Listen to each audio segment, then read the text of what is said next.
I joined TMC for the betterment of especially my constituency of Margao.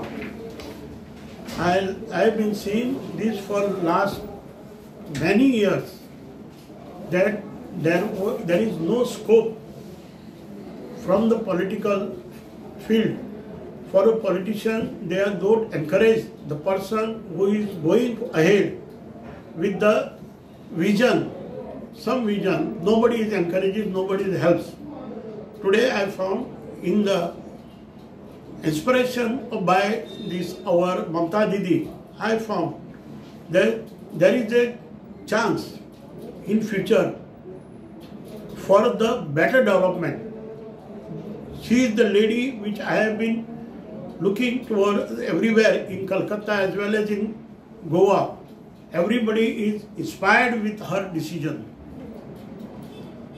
I feel that I should also join and strengthen the hands of TMC, especially our ladies from my constituency wants the change. There is no change at all.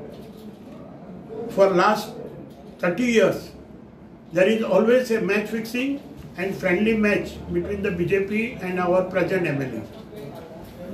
Somewhere I wanted to change this thing, and my people, my voters from Margao should get a chance for a better prospect in future by way of development. And 2 minutes.